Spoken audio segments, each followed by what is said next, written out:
Kumar Republic India पे आप सभी लोगों का स्वागत करता हूं। और आज मकर संक्रांति का त्यौहार है। मैं मकर संक्रांति के शुभ उपलक्ष्य पे रिपब्लिक इंडिया पूरे परिवार की तरफ से आप पूरे देशवासियों को हार्दिक अभिनंदन और स्वागत करता हूं और बधाई भी देता हूं। आज का दिन वास्तव में हम सभी लोगों के लिए एक खास दिन है, एक महत्वपूर्ण दिन है। और इसी दिन का स्थिति को हम समझने के लिए कहीं ना कहीं लोगों के लिए एक बहुत बड़ी चुनौती भरा दिन भी है, क्योंकि हमारे बीच कोविड जो है अपना प्रकोप दिन प्रतिदिन लगातार बढ़ाते ही जा रहा है। सरकार के अथक प्रयास और पब्लिक के अथक प्रयास के बावजूद भी कहीं ना कहीं ये संक्रमण का दर जो है वो कम नहीं हो पा रहा है। लेकिन उसके बावजूद भी यहाँ के लोग इस पर्व को की खुशी को इजहार करने के लिए गंगा घाट पे काफ़ी संख्या में घूम रहे हैं। कुछ लोग मास्क और सोशल डिस्टेंसिंग का भी प्रयोग कर रहे हैं, लेकिन कुछ लोग जो है वो बिल्कुल बेहिचक तरीके से यहाँ पे घूम रहे हैं और वेरी कॉन्फिडेंशियल वे में ये काम कर रहे हैं। कहीं ना कहीं ये भी यहाँ पे ये भी डर लगता है कि यहाँ की स्थिति जो है वो कितनी भयावह हो सकती है अगर कोरोना के पॉइंट ऑफ व्यू से हम देखें तो। जिस तरह से केसेस ओमिक्रॉन का हो या फिर पुराने वेरिएंट का हो, दोनों वेरिएंट का रफ्तार जो फैलने का है वो काफ़ी तेज़ी से है। हम अपने कैमरामैन से रिक्वेस्ट करेंगे आप इधर की स्थिति को दिखाएं। हमारे नौजवान भाई किस रूप में आज मकर संक्रांति के उपलक्ष्य में यहाँ पे अपने खुशी को इजहार करने एनआईटी घाट तक आए हैं। हम आपसे जानना चाहेंगे भाई साहब, आपका नाम क्या हुआ? जी, मेरा नाम समीर हुआ है। थोड़ा सा दूरी बनाकर रहिए। और समीर जी, सबसे पहले हम अपने चैनल पे आपका स्वागत करते हैं। आप बताएं कि आज यहाँ आप इजहार करने खुशी को आए हैं, लेकिन सेकेंड पार्ट आप देखें तो कोविड का प्रकोप भी हमारे बीच काफ़ी तेज़ी से फैल रहा है। दोनों को किस समीकरण से आप देखते हैं? जी देखिए, कोविड तो ऐसा कुछ है नहीं। इधर कोविड फैलाने वाला अधिकतर कपल्स है, जो जितना लड़का लड़की आती है बहुत कोविड फैलाती है इधर एनआईटी घाट पे। और ऐसा ऐसा लड़का को लड़की मिल जाती है, बिना मास्क लगाए हुए घूमती है, बिना मास्क लगाए हुए किसिंग करती है इधर। बताइए क्या बोले हम इस पे।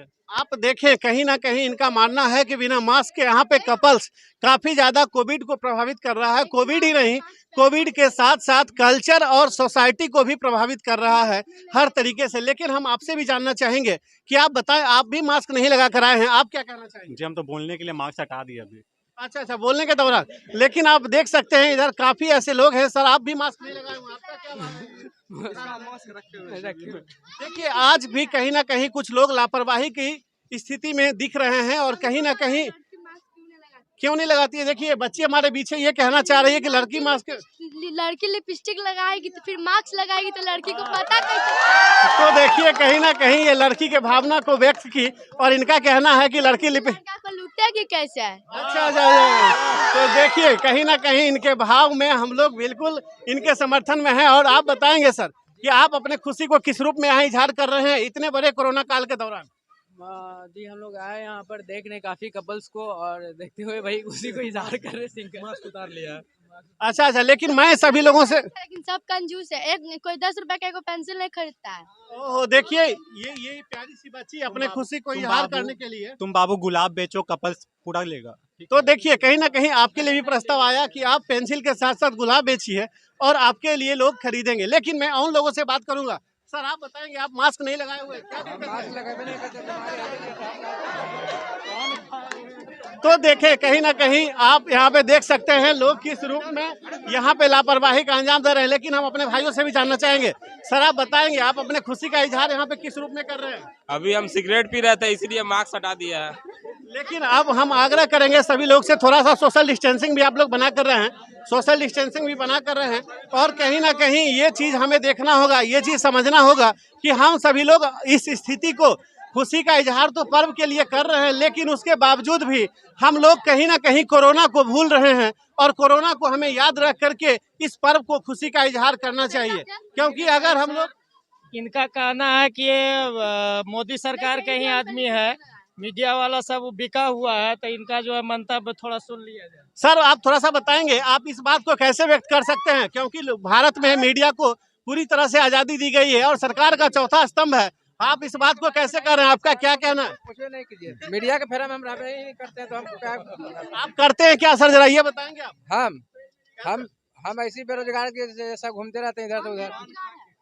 अच्छा अच्छा, देखिए कहीं ना कहीं ये अपने आप को बेरोजगार के रूप में साबित कर रहे हैं, लेकिन उसके बावजूद भी हमें इन स्थिति को देखना होगा कि ये काफ़ी नाराज हैं काफी बेबस हैं और काफी परेशान हमें दिख रहे हैं, जैसा इनके एक्सप्रेशन से हमें लग रहा है। लेकिन उसके बावजूद भी हम और भी कुछ नौजवानों से जानना चाहेंगे।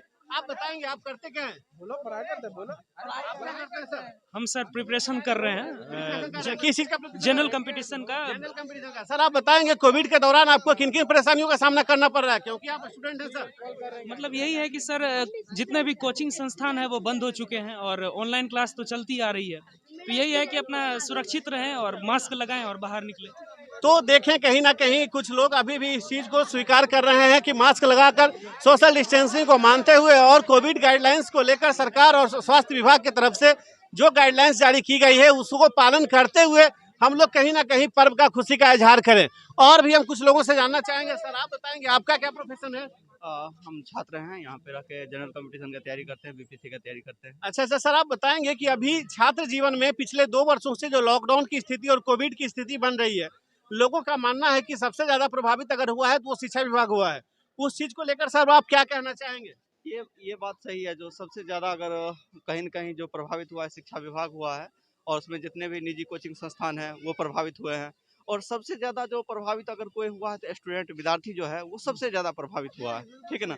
जितनी भी आने वाली जो वैकेंसियाँ थी वो सारा का सारा वैकेंसी कहीं न कहीं रद्द हो गई या परीक्षा स्थगित हो गई। अब जितने भी विद्यार्थी हैं यहाँ पे रह करके जनरल कंपटीशन की तैयारी कर रहे हैं, 4 महीना दिन रात मेहनत करके जो है सो ये तैयारी कर रहे हैं। और जब तैयारी करने का पूरा परीक्षा का टाइम आया तो कहीं न कहीं एक्सटेंड कर गया। जैसे ये बीपीएससी का ही अगर परीक्षा को लिया जाए, पहले से फिक्स था जो 23 जनवरी को एग्जाम होगा, ठीक है ना।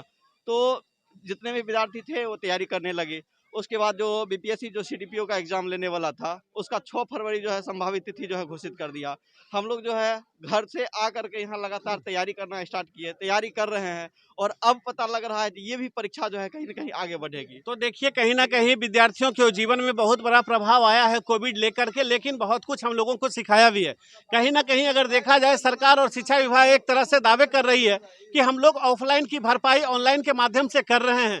तो हम आपसे ये भी जानना चाहेंगे ऑफलाइन के कंपैरिजन में ऑनलाइन कितना कारगर साबित हो रहा है? देखिए ऑनलाइन कारगर साबित हो रहा है, लेकिन उतना भी कारगर साबित नहीं हो रहा है। इसके पीछे कई रीजंस हैं। अब जैसे छोटे छोटे बच्चे थे, 1 to 5 के स्टूडेंट थे, उनको जो है जनरली ऑनलाइन के लिए जो है मोबाइल उपलब्ध कराया गया। तो देखा गया जितने भी जो बच्चे थे वो ऑनलाइन क्लास के नाम पे जितना भी कार्टून नेटवर्क जो भी है ये देखना स्टार्ट कर दिए। पढ़ना जो है वो कहीं न कहीं उन लोगों का जो है बंद हो गया, ठीक है ना। कुछ हद तक कारगर है, लेकिन जितना कारगर है उतना ही कहीं न कहीं उसका नकारात्मक असर। तो कहीं ना कहीं देखें इनका मानना है, सभी लगभग मैक्सिमम लोगों का मानना है कि हम लोग विद्यार्थी जीवन में जो माहौल और जो अनुशासन, जो डिसिप्लिन, जो एनवायरनमेंट होना चाहिए ऑफलाइन में जो होता था, शायद वो ऑनलाइन में नहीं मिल पा रही है। जिसके कारण से बहुत सारे ऐसे बच्चे भी हैं जो अपने ऑनलाइन क्लास करने के बहाने किसी और क्षेत्र में डाइवर्ट हो जा रहे हैं। और अगर कहीं ना कहीं देखा जाए तो ये वास्तव में लोगों के लिए बिल्कुल, विशेष तौर पे छात्रों और शिक्षकों के लिए ये बिल्कुल खतरनाक पहल रहा है, बिल्कुल संघर्षशील पहल रहा है, बिल्कुल संघर्ष वाला वक्त रहा है।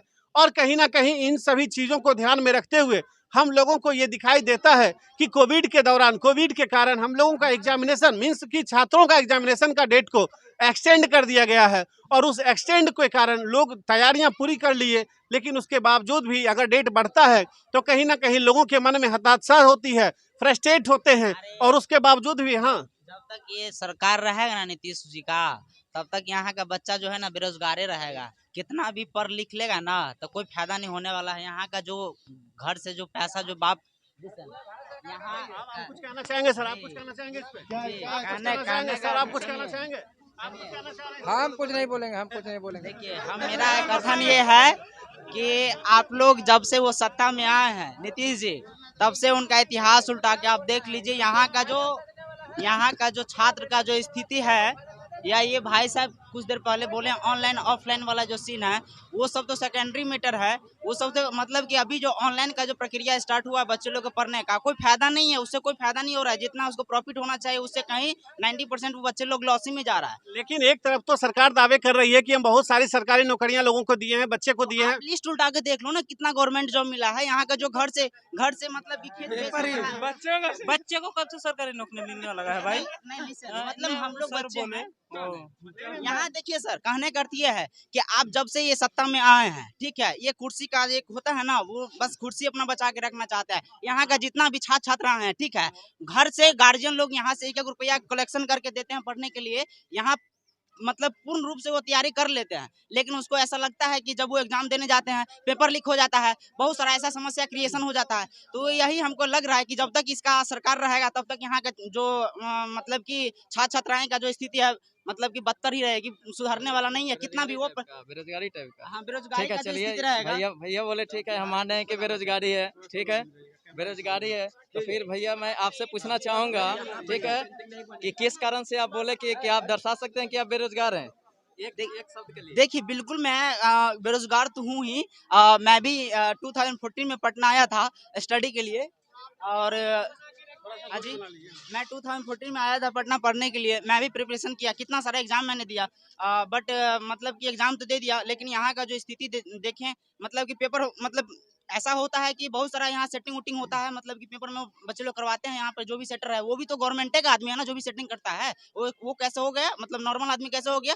तो वो सेटिंग होता है, जो बच्चे पूर्ण रूप से तैयारी कर लेता है उसका भी लॉस में चल जाता है। भाई तुम सेटिंग करा तो वो तुम्हारा सिस्टम कमजोर है, आप कहीं ना कहीं देखें, इनका बहुत बड़ा एलिगेशन सरकार के प्रति है और इनका कहना है मेरा कि यही है कि जब तक तेजस्वी यादव सरकार में नहीं आएगा तब तक ये स्थिति बदतर ही रहेगी। अच्छा, ये बताइए, आपसे मेरा एक बहुत बड़ा सवाल होगा सर, आप बताएं कि सरकार किसी की हो, सरकार किसी की हो, मेरा एक सवाल आपसे होगा, एक मिनट सर, सवाल मेरा आपसे एक होगा कि सरकार किन्हीं का हो, मैं आपसे जानना चाहूंगा, आप इस स्थिति को बताएं, कि अभी मास्क आप क्यों नहीं लगाए हैं सर? फर्स्ट ऑफ ऑल, आप मास्क क्यों नहीं लगाए? वो मास्क लगाना नहीं लगाना, यहाँ बेरोजगारी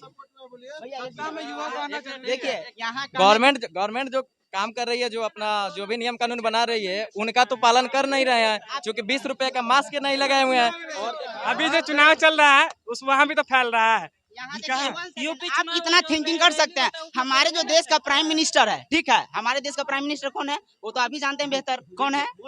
मोदी जी। हाँ, काफी समझदार है। अब वो जब वो मतलब चुनाव हुआ था क्या कहते हैं बंगाल में, तो उस मोमेंट में जब चुनाव की प्रक्रिया स्टार्ट था, उस मोमेंट में उसका कोरोना मतलब कि वो आके अपना रैली कर रहे थे तो कोरोना नहीं हो रहा था। और जब उसका वहाँ सरकार का स्थिति बदतर होने लगेगा तो ये ममता बनर्जी जो वहाँ के मुख्यमंत्री, सरकार तो बना ही ली, ममता बनर्जी की सरकार बनने के बाद कोरोना आ गया, और जब तक इलेक्शन था, जब तक बिहार में, बंगाल में, यूपी में इलेक्शन था, तब तक कोई कोरोना का बीमारी नहीं था। कोरोना जैसे ही इलेक्शन खत्म होता है, सरकार गठित होता है, तो कोरोना चरम सीमा पे पहुंच जाता है और लोगों को। अभी देखिए, अभी मैं आपको बता रहा हूँ, अभी जो है बीजेपी और जेडीयू में खुद मतलब कि तालमेल नहीं बैठ रहा है। विधान परिषद का जो चुनाव होने वाला है, तो वहाँ का जो कुशवाहा जी बोल रहे हैं, जो सीनियर लीडर है, सुनिए, लिसन सर, लिसन, सीनियर अफवाह उड़ाए हुए हैं। जब कोरोना रहता तब एक आध मंत्री तो मरते हैं, एक को मंत्री नहीं। अभी बोल रहे हैं कि सब मंत्री के कोरोना पकड़ लिया। देखिए, मैं दावा करता हूँ, तो एक चीज आप बताएंगे, एक चीज सर आप लोग बताएंगे कोरोना को लेकर।